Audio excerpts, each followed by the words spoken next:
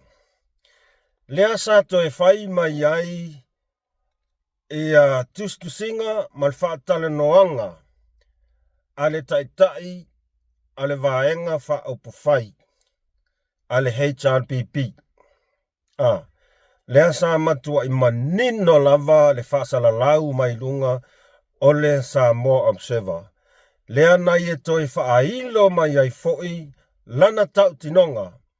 O le whaatino ina lea o le awala lau papa mai upolu savai ma le tano i whangaloa. O kalamongi a ie whaiaku ma e iai whaamaumaunga. O leo whamaungia. Ngā o le ka ia ale HRPP ka ngaka lea ngā whai mai yanga whaasana longa lea ngā whaasau mangingo a ile Observer. Koe whaasau ai le whaamanini nonga ma whaataunu inga o le awalau papa i ponu savai ma le tano. Ma le tano i whangaloa. O ana nafi. Sa o whaalongo longo manino ai i le porkalame a le tautai iae. Sau noa manino ma fesilingia ai e le whaatonu le tautai iae. Le tau whai le vai malai, le tau whai a Asiata. Le fesilingia ai o le komisinga o whainga pāloka. Po whea o iai le amio tonu o le tūla whono le nei. Na ia tau tino ai ua whiu e vili komisinga. Whaalua whaakoru, ai koe vili akua wa i ken fongi. Po ka pēr ken fongi. E whaongo, e whaamasa saro ka ngaka le winga kula fongo lea. O le fesilia lea e ka kauang kako fesilia. O ai ea e pakingo i ai le kula fongo. A o ai e pule masoli pala i lalo le kula fongo. E fōlinga mai e iai ka ngaka ia e pei e kaulu i lui ma le kea ma le popole le kula fongo. Oi ka ngaka lea o le kai o le HRPP. Ma e le whaakasi ai lea. E le whaakasi ai lea ngā pei e kofo ka ngaka le kula fongo. Ua whaakeli. Ua whaakeli. Lea o a walaka le whainga pāloka. Ua manino umawae ngā whaufai, ua makua i whaamuka, so o se whaatoa sina, ma so o se whaalau iloa. A lea sau ka ngaka lea, whai mai anga mea ia i lungai. Pei fōlinga mai, o ka ngaka o le makua whaamawalunga asole. O le makua whaamawalunga. A o le mea piko silinga whaangongo ai. E le ai ma se whaasalalonga mai le ofisa o whainga pāloka. E whaali mai ai a mea whaapea o le mea lea ma le mea walmau kingoa. O la wala ko maua uma. O la wala ko maua uma e kaunga whaisela ko whaakau mea lea. E kaunga whaisela ko whaakau mea. O ai a fui e mo lia ele kula fongo. A o e whasa o loko mai kula fongo. E uia ingana ko so lia kula fongo. Me pei fōringa mai kofo. Ma wa ai mawalano kula fongo. O le kala sa o alefa yaku. Anga o la fionga le la auli al mali e toa le anga whaia mea leo. Wa leva nga saurunga. Wa leva nga saurunga. A le fōringa mai. Pei e whakaringa kuli le komisinga ma le ofisa o whainga pāloka. I le lako kula fongo lewa solia. Lewa solia nge ka haka e ko akasi. Ia o lea whainga maua aku i videos. I videos ia nga saulunga le social media. Le campaign ma le alua whakosinga ale sa avea masui palmia. Po sui palmia o le whainga malaukaus.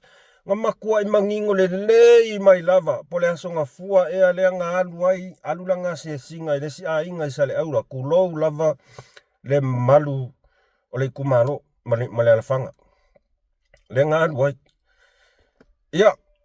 O te le imautinoa pe moni o le aso ngā fua. Ai. O le mea mautinoa ma le manino. O le kai. O le HRPP. O le mea ngai maukingoa. O le ala, o le a kako ngofo ngei mo kako whakarikari. Pe iai se ngā iau inga, ale komisinga whainga paroka. E whai I le soli kula fongo le, o le mea lea ka o le soli kula fongo, whaa ali I maka o le akungu. E whai, a o le mori mau masila sila uma le mamalu le akungu. Tole, okay, ofo sole. Ia, ka ilo iai, ke ua kako so ngā kuwai mawhainga kako wha makalanga I le awhionga komisinga whainga paloka. Ai, kalosia pe a whai o tau ane ai, sana wha tō whala inga po sanga tō wha. E tilo manino le lei I le mta upu lea. Kalosia pe a wha apea e umat paloka. Ai o le mea mo ia, wakaunga wha kinga kaiminge au lape kula fongo. Leanga o ia, sa wha asalalau mangingo mai I lunga o le lalo langi a koa masamo a koa. Ua wha amuka. Le aso le wha amuka. Le aso le wha amuka. Mai o ke kari kongu le lei, ma le loko a koa.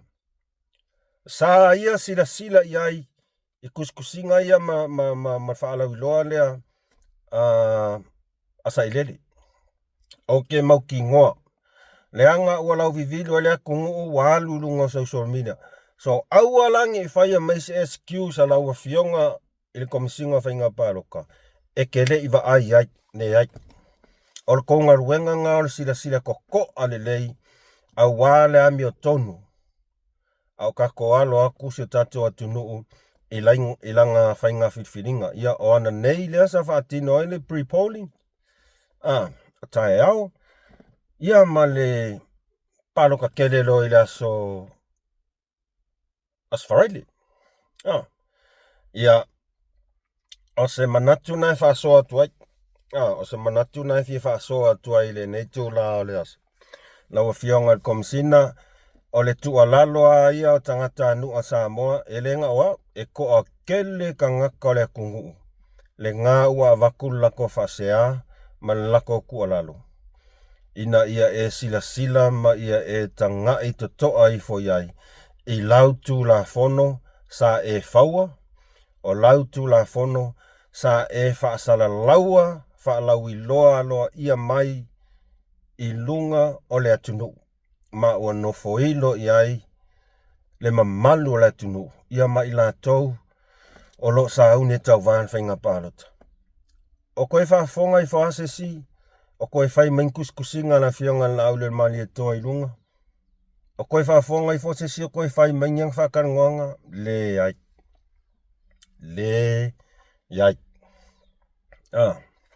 Ia. Tātou tapuai. Samoa, aua tātou te vave whio soi. Tulou lava ngana. Aua tātou vave whio soi pe o ngana tau tala māsaini. Aua kake vave whio so. Pau almea na o le tutu watu I au tafa o le awhionga I le komisina whainga pāloka. Sila toa iai. Ia aua lava nei e mawhau ele o loa le atunu. Whai la mi o tonu. Whai la mi o tonu o le atua. O loo sila fofonga a lofa o le atua. I au wala I e whaatino ai. A tātou ngā ruenga ai maise lava. Tau alumanga o le whainga pāloka. Tau alumanga o le tātou whainga pālota. Ia, o le tātou mta upu muli, Samoa tātou te tātou te whāsoa iai. O auna o musu e tuu atu I lunga le video lea peitai e iai lau tatanunga e le lei lavar kuua ko le video lea se I mai moa umai le malu le atunu ia na whai ai lea o lau whamasinonga. Whai lea lau whamasinonga ma whaali e sona finangalo, so tau finangalo. Ia o na whai atua I loa fo I lea se manatu a musu mal whaasoa. Ia pole asa o tau langona mo so tau finangalo iai. A whaapea se selo u lo manatu ia au maisa tau finangalo. A whaapea sao ia vi iele atua whaftai. Ai e sili lava ia ke au le kuua kuilunga le video lea si o tātou mata tātou whaarungo longo tutoa iai. I saunoanga a le afionga I le komesinga o leo I te tono se tātou atunu Samoa. Mai moa mai le tātou video. Le whangoango al kulanga ngā ia I la kou ia lo whaasalaua ia whaamkalanga se ia I lunga o I lunga o social media. Pe ang sila fia, ke leong I whamsingonga lo whanga solo keminge I lunga o lunga o whamsingonga malu se kakokungo. Mako kele o mga ia kele ingal kulanga ngā ia I la kou lo whaasalaua whaamkalanga se ia. Na whaino foi le kumsina ia ua paau nisi foi o fisa whasalalau wala tu whaia nisi o whasalalau whaasanga ngā I sui tau wāma tau lea ngai nisi o I la tau lo tau mawhai mo to finga tai le atino. E foi isi o au whasalalau. Wala ko whasalalau ang whaamkalanga se lunga o la ko news ia whaalu kua. Al whaukuanga. O keilo le mo keilo al kemingi o le o whainga pāloka le whangasol. Inga e kam whai e manipulate ia. Ia kaka pāloka, ia sui me pāloka. Ale mea bongia ia more mea sao. Whaalolongi al whamsingonga o lau ku inga ku ia mau, ia marafo I ilo al whamsingonga. Pe whamaungia pele al kulanga ngā e whakua inga le malu le kungu. E walsonga o lungo social media, ele ma se meo koe sao lungo social media, kai me kele le misinformation, ma disinformation la e. Ngolo whapenga o ngā whaaru solo I lungo social media, e whase inga I ma whau. Mo finga ngalo fo ele malu le kungu. Inga ia sui ala ko pāloka. E ma ko whakua inga. Wale kalikongu kulanga. Ua iai foi leo whaapitoa po se vaenga whaapitoa le mtanga lwengo leo o lo mataituina uma ia whaasirsilanga I lunga o penga te whailangi. Wale tau mawhai lea ia tau fia. Le tau whaaleanga ma le whaia lea o whaamtalanga sese. E tau leanga ai le tamali anga o le isi tangata. O lo iai foi le kulanga le monitoring team ma le ofisa leo kemingi. O lo lako monitor inga o manga lava me ia lunga social media kemingi. Ia mawhakua inga foi ia le meta le Facebook. E ave lalo picture se ta me se alva ya so le whainga whiwhiringa al kakoku.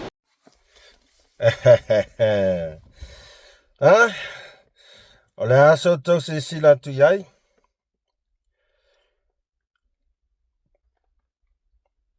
Mana o komisinga o leo e kapungi le Facebook mo ni na yaso.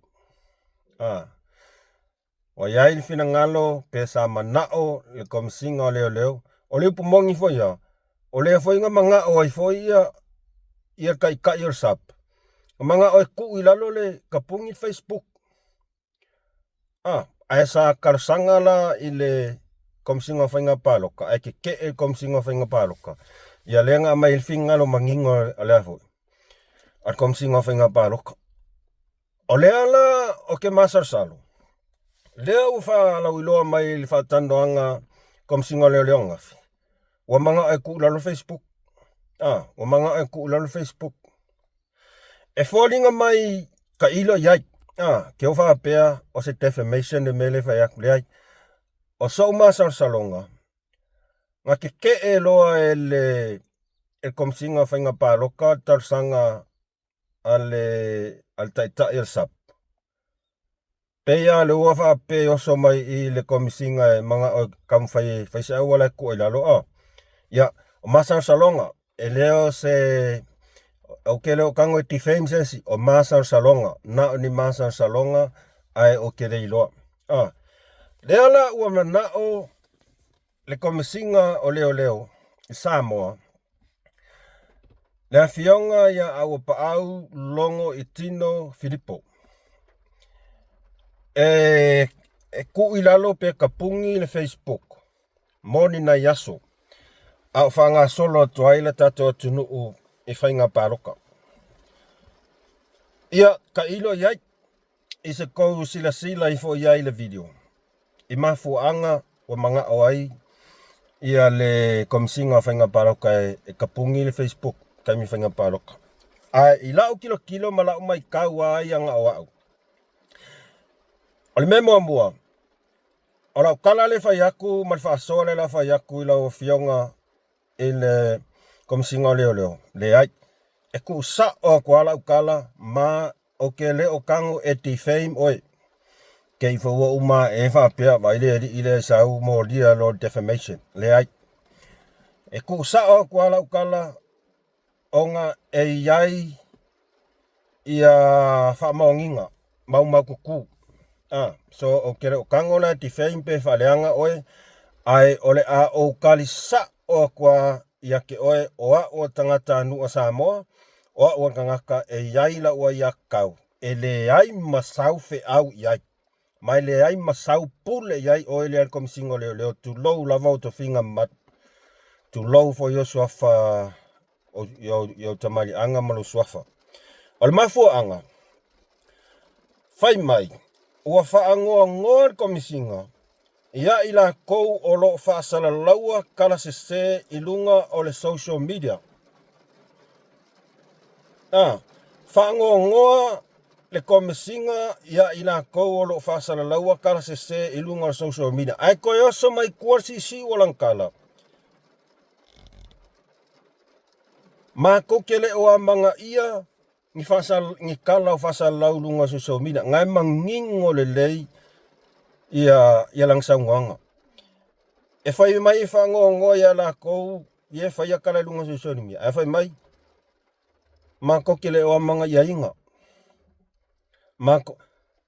O makwai au leiloa po le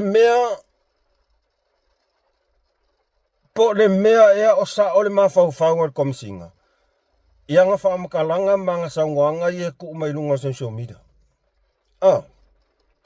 E kere me whai mai e whangongoa e whai mai. Makere o mga ia. E whangongoa e makere o mga ia. Ia ka ilo ia iskou whao se nganga. Ka ilo iskou whao se nganga. Ale mea ngaru ki akai. E kere me whangongoa e whai mai ele makere o mga ia inga. O le ala le winga ngafa mkalanga. Ia. Ka ilo ia i whao se nga e kere ilo po sa o mawhau o komisinga ka ko. Ia sau e mlesu mafu anga whai mai. Whasalonga se yo manipulate tai tangata pālota i sui. Ia sui le mea e pāloka ai. Manipulate ai kangaka pāloka ia sui le mea e pāloka ai. Ia makoe whai mai. Saulanga whakongunga i kanga mangkua oe. Saulang whakongu mai al komisinga leo kangaka ngu o Samoa. Au ole so nga o ilunga o le social media. E le ai ma se mea o koe sao ilunga o le social media. E le ai ma se mea o koe sao ilunga o le social media. Kele misinformation ma disinformation ia kirilo apo ai mea. O ma sangi al komisinga ia.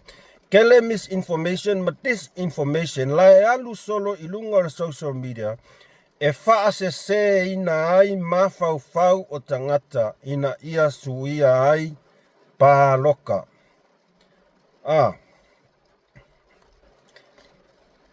O le mea lau ke fia wha mawhakua. Mai tau mai oe Samoa. Mai tau mai oe.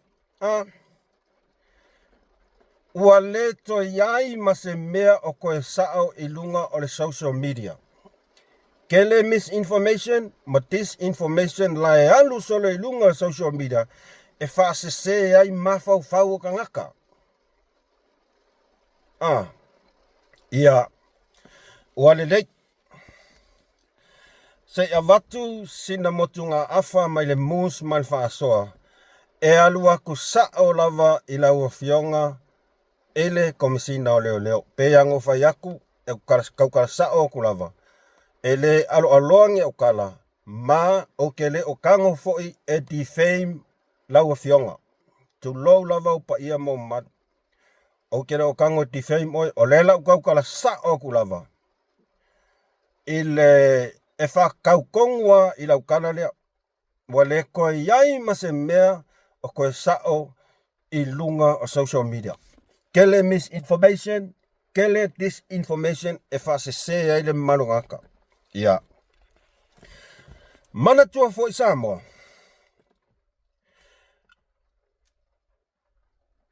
o le tele o fa sala longa kele malanga ngwa i fa sala longa la fionga ile komisina o leo lea sa moli mau umai le lalo langi a koma kaka Samoa le fa sau lunga social media lea e fa sau lunga social media e fa alau i loa mai ai kangaka o lau fesili o sao la au fa sala longa ia sau lunga social media o e sila fia po e langona po e loa ile sila fanga le atua e sao fa sala longa ia e amai lunga social media kusa o lea o ke mai kau aku pe e fallinga mai wa koe fa ka kau wa fa sala longa ia ya oi la fa sala longa ele o koe ai ma se mea e sao lunga social media a ngofo la ma fa li liu se siku o fa sala longa uma ye ma se nga fai mai ya press conference ilunga social media ele sao pe a o ngofa uia mafaa li liu mafaa winga lau sau noanga lea ele o koe yai au koe au songa o lunga social media ele ai ma se me sao koe sao lunga social media o ele skangaka e fai singa kele o fa sala longa ilunga social media e a foi e longo puia li i ai le malu o tatou atunu e tusai mani mata upu e ao ona sila fia le atunu o longa winga o e kango misleadinga le kungu ia fa sala longa awa o e lo fai mai wale ko yai ma se me ko sa o lunga o le social media ia mantua mai o ke lo kango e defame o leo ke kali sa o kulava ia fa sala longa o lo kali sa o kulava ia fa sala longa lo fionga ile komsina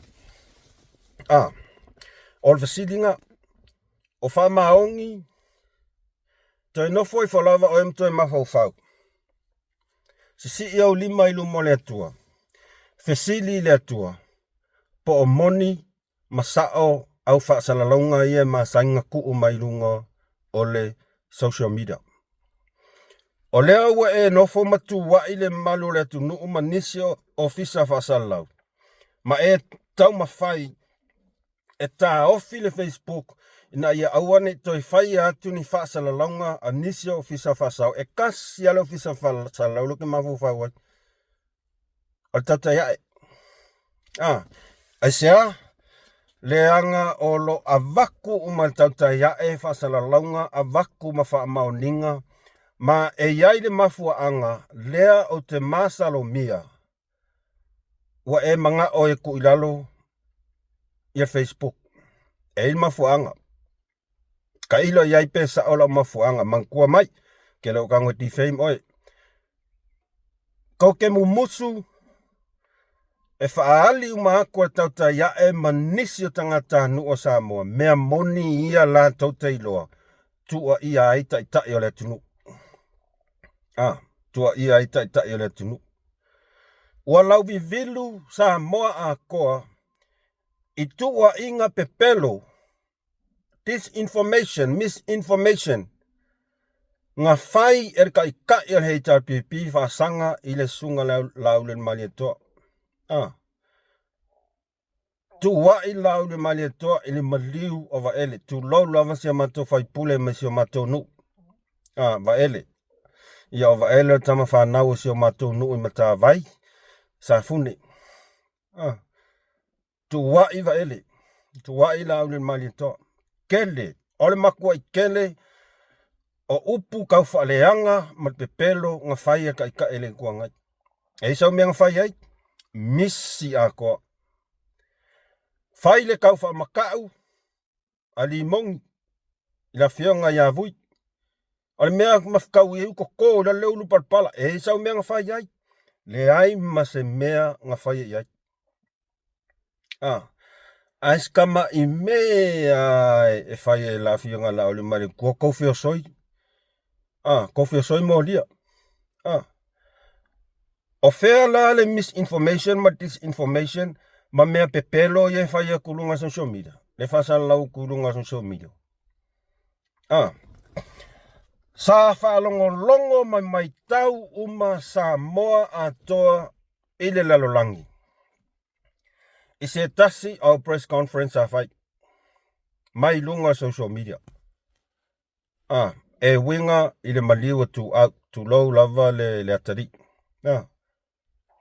O mele o iai wakwai yanga o maikaimi wheroa e lunga whamasingonga. Wakwai yanga o maikaimi. Ale almen kupu. Le almen kupu lau whianga komsinga. O i ngā whako ama ngingo ai Samoa. O oe sa kangi ma aver kangi. O oe ngā kangi. Oe ngā kangi. Ai e koe alu koe mai leo leo. Malo al malo. E mori mau ia ki oi. O oe ngā kangi. Sa iai lea foi. Masa salonga tangata ua. Kai ko ngunga kang Samoa. O le whionga ia le ala sa kangi. Ia maletina ia mei tu lau lava suafa o ta ua. Ale mau e fungi. O oe ngā kangi. O oe ngā kangi i whamisingonga lea. I la whionga lau le maletoa. O le foi fato amanino. Ele i kangi se lea le pule i lau le maletoa. O le tangi na ave ia sem. E pipero lau kala. Anganga makua i wha mao ngia i lunga whamisingonga. O aila le misleadinga le mamalu le kungu. O aila le au maya information e whase se ai le sila ma le taito nunga o tangata Samoa. Ele o oe. Ele o oe. Sa whai le siau whasala launga i luma ole social media whai mai o lea tau te ngalu lue whaatasi ma leo mai New Zealand. Ile se su enga o se tasi tau. Ile maliu lava leo tu au. O ai sa whaia whasala launga o laua fionga. O laua fionga ile komisina. O oe sa whaia whasala lau. Ia, o lea matenga lue whaatasi mai le au sue mai New Zealand. Na whaamaunia, le ai se whaamaunianga, se foi na whasalaunga. Lalta ungal meanga, mislead tangata Samoa ina ia taitonu. Ai maua le ai ma se mea. E iais whaamauninga, yes. O le nā sa avatu le lei, ma mau mai whaamauninga i New Zealand, e le ai ma se mea e tasi. O le alalta ungal meanga, o aila le avea information se ma mea le sao i tangata anu o Samoa. Ailonga o e sila fia la o fionga e komisina. Ua e pepe loa tupu matamali ma Samoa. Tangata so se Samoa lava. Ua e pepelo, ua e mislead, ua e whaasalalau information e mislead ai tangata Samoa se ia o lava ile a inga salevi malu whawhenga inga.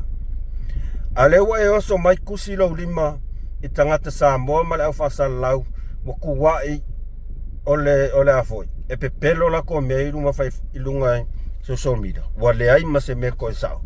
O lona winga, o leo ua o iloa koe au. O ai ele o koe sao nyanga information e a mai lunga whasal i leunga social media. O lau fionga. O lau fionga. Ai sea langa ua makua iai wha maoninga. E kele au whasal launga e whailunga social media. Anga wha apea ele aingi o whasal launga e whaima social media. Pe o kau karku mai eilo manga o e ku ilalo social media. Au leo e oso mai e manga o e ku'u i lalo le social media onga ko akele ka Samoa ma le au whasalalau wala ko whaia upu e mislead ai ka Samoa. Ia ua ia le ai, e le moni lau saunanga. A whapea o le te whatutu i tautai ai, e lau tatanunga, e le moni. Le anga a e whaalongolongo lei whasalaunga tautai ai, e makua i ku'u mea i lunga meo evidence.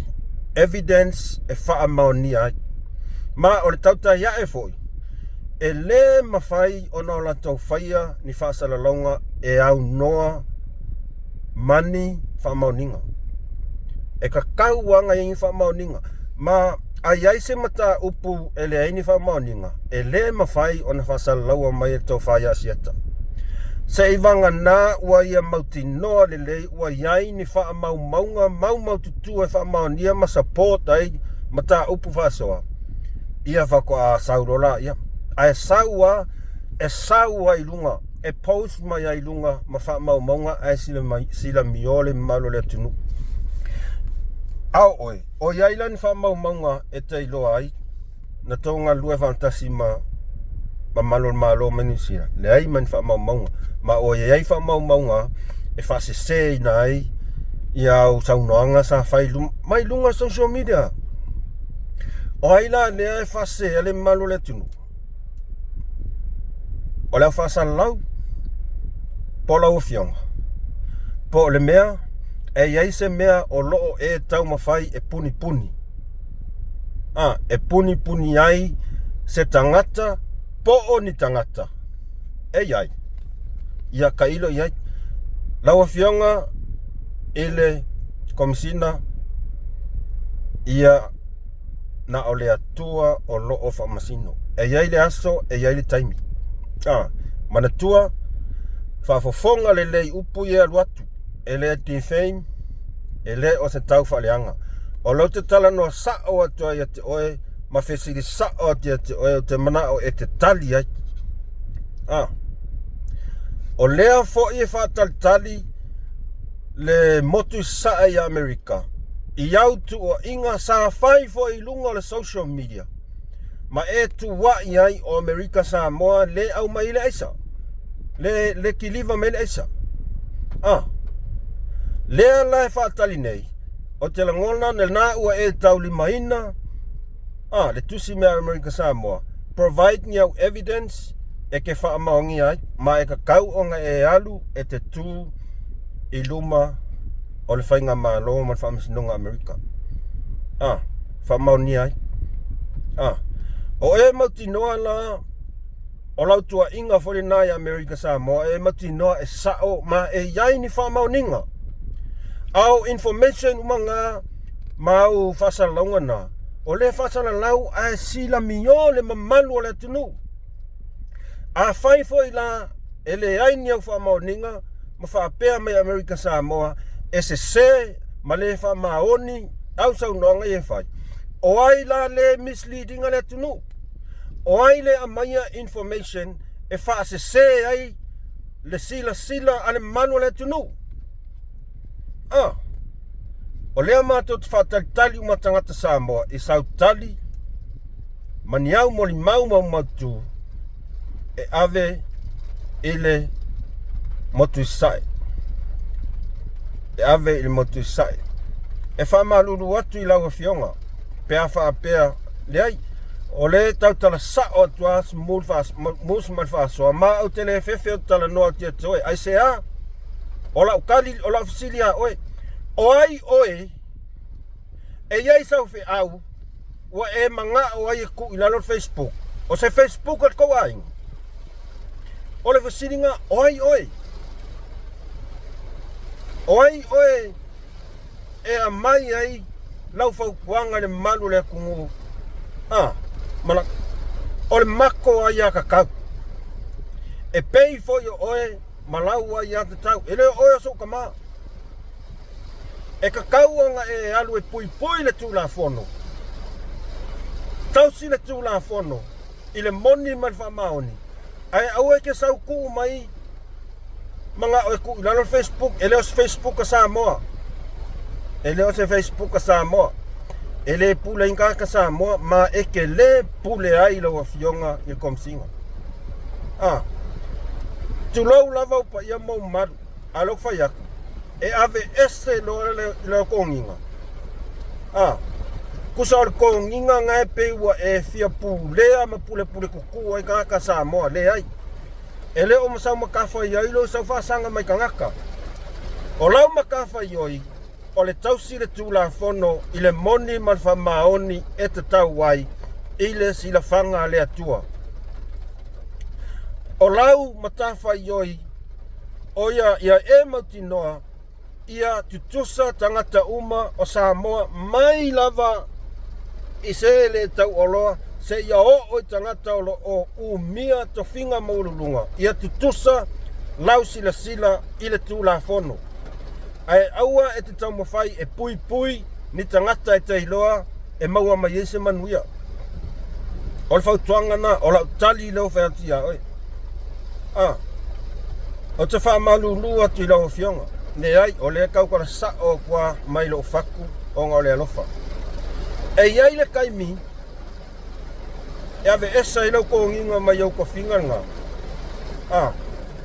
e iai sau pawa e ki sau wifi mai e ku ulalo Facebook ne ai e ku kusa kakou le silafanga le akua kakou tangata Samoa ai ngā o ngā whaaloalo ka ngaka Samoa iake oe e kai me ku oe lau konginga o le kamsina leo ai sea nanga e mamalu tau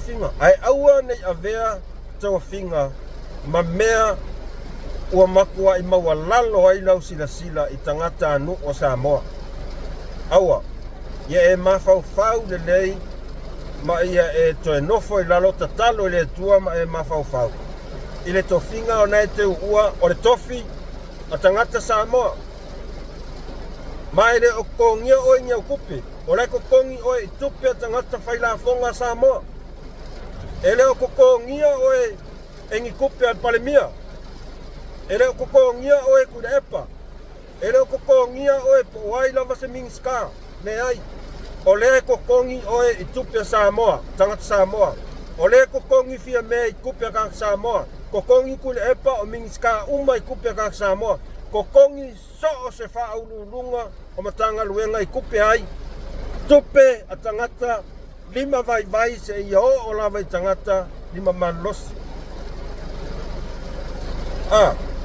so awala e ke whaapea lau a whianga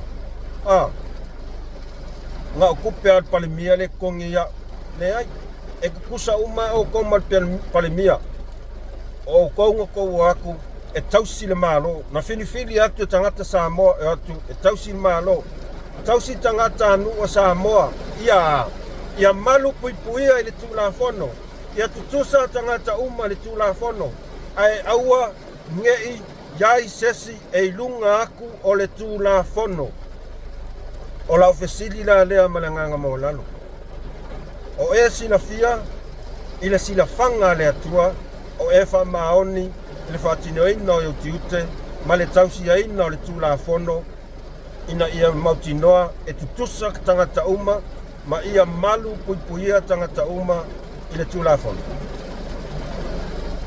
e iai so taitonunga maumatu i luma o le atua malana silafanga o wha maoni whatinoina o tiute na walau ina ia o le fasilinga ma le anganga maulano lau a fionga i le komisina o leo au te wha malulu wha mawalalo ma o whato ese atu i le paia o le matanga luenga a malu o le malo le ai e le a fia le matanga luenga uma a le malu o le malo i se whasoa tangata le nei a nei au na whatau wha e le a fia o tau ai o lea e tu sao atu lava lo manatu vai i le fionga i le komisina e tu sai malai whasal launga wa ia tua ia tangata Samoa fai mai o mea uma i le o koe sao au e mau ki ngoa le sa o fasalonga moli mau le kungu a koa ia fasalonga uma e makua ile ai ngi fa mau ngi ngau fasalonga o ai la le misleading le kungu ua e tusi lima i tangata Samoa ua e tusi lima ma e fa masino e nisi o ofisa fasalau a ua e le mafau i fo laua fionga ia te oe i le tele au fasalalonga e fai mai lunga o le social media e monim fa maoni ia moli mau Samoa moli mau tangata nu o Samoa moli mau tangata lu o te whamalu lua tu lava malanganga maulano ai ele ai masaufe au e kasi ele ai a masafas i ngise kasi o saufe au e ke sau e kam fai e ku ilalo le ne ai ia o leo e sau ngō mai ngei e ke manga o e pui kai o le kungu a ua whaafia nga whai le mawhau kai o le kungu i ka ngaka Samoa e sau mea nga whai sa kou whai e se mea le ai ma se mea e kas e iei wha maunginga pe o whai aku e le se defamation e mea i kala le whai aku iei wha maunginga iei wha maunginga ai whai mai ku whamasingonga ia moni tu u le whamasinonga a ie manatua o loo mai tau Samoa e le ngau Samoa uma i le lalolangi e ile kaimi e kere koe kumai ai ko finga nga e iloa lola ia o mori tangata e le o wha maoni i ona tiute na wala au inai ia o se tua lalo na ma se motunga awhana e tu atu i luma lau a fionga e le komasina o leo e ilau tantonunga a whaio e tō tā mai ia e whamasino le atua a pengo whai aku o ke leo ti whaiminga oi o lea o te alua tu sa o lava e tusa i malau whasalonga lea na whatutu mai tangata Samoa koe whai aku lau karamuni lea e lea i sau whi au e lea ima sau whi au e kasi ai la e sau e kam whai aku i lalo ia le Facebook e le se Facebook a Samoa e le se Facebook a New Zealand e le se Facebook no ale tunu malalang ya to ia pei o se fasona tu atu lo fionga ile komsina leo a fa pe o le asa fa fonga mai i se fasoa atu ale au ona ia e pule lava oi ai pei o no fa atu o lau fasoa atu olo iai moli mau tu ma o kele o kango ti fame oi o le alwa ku sa o a lau fa so ya oi ma o lo kau kingo ya oi o kele fefe o kau kala ku ila mi kong ya oi kele fefe nango lo iai mau o moli mau na kungu awala kau fa ku ila lo ku maskus lima mai ma ko tangata Samoa ia manisa o fasalau au kuskusi lima ma fau o ia o e mau fasalonga ia ngafai moli mau uma Samoa ma lea mau whakatkali po le asa u kali Amerika Samoa awa o oe ko akasi ngafai al fasalonga o kukuila le sauwele aisa o oe ko akasi ele ai ases o le afionga o lau afionga lea la ma whakatkali po le asa u kali ia ko inga ngawa mai le kusi mai Samoa o mai Amerika Samoa mo ka kongo ngawa e kaule mainga paule mea karusia ia awa voingi i faiangi awa pio e ala mai malo kausi o so masa salonga ai karusia ia ongi kupunga mea ai ola mako fa kali ila mi oton penga fa maunginga ia Samoa wo mapaanga umamus mai fasoa ia o se fasoa na ile nei tu la leso o te whato ese ma o whaamawalalo atu pe a whai lava wai ai se whaamatalanga po se upu lava a mus mai whaasoa ua whaamanu a lia ai lo tō whina te talo atu. Te whaafoi mai, whaamangalo mai le au auna. E peia ona o tō silafia o le whaasoa e tu atu sao lava e tu atu ma whaamaumaunga ma le amia tonu. E le whaalo aloa. Ai tatonu ia o ngā whaasoa e whai manu tau. Ia e le ngata ia tātou. Ia ai maise lava le whionga i le komsinga whainga pāroka. Ai o se mata upuna o tatua whaasoa nei aso mo moana moli atu lau whaftai a tō malava i le tō whaatasi mai, tō mafuta mai, yaso mtaini like, share, ma subscribe le kako channel. A subscribe, o ma kua whaingo fia, o le kiliki a subscribe, kilik mai whailonga ngā o le longo, ia so se kaimi alua koe whaasoa, e ke maua i kaimi ai whaftai mo lo tato maftanga le nei aso, tato nofo talo pea, o alo tato atunu i whainga pāloka, to e lua aso, kai au malas wharaila, ia tato maua leo tarsia, tarsia, Pauli mea, ia manuia le whainga whiwhiringa Samoa, Palota, Malealofa. Palota, Malealofa. Alofa tele atu mo o tau, ia, mamoli atu alofa anga i wo mai masani malava, o tau malava, make sure, afa pe, e whai mai sau comments, ia, au mai male alalafanga, po whiale tunu Wangalo ia ke au e iai ka ngaka le se au le mafuka mai vai tele. Angaf, se au kango koe sue, koe kusi la lora ingoa. A whai e whafonga mai vai tele po vai lele, alofa tele atu mus mal whaasoa. Ai mo taimi nei, te whamanatu, like, share, ma subscribe kako channel.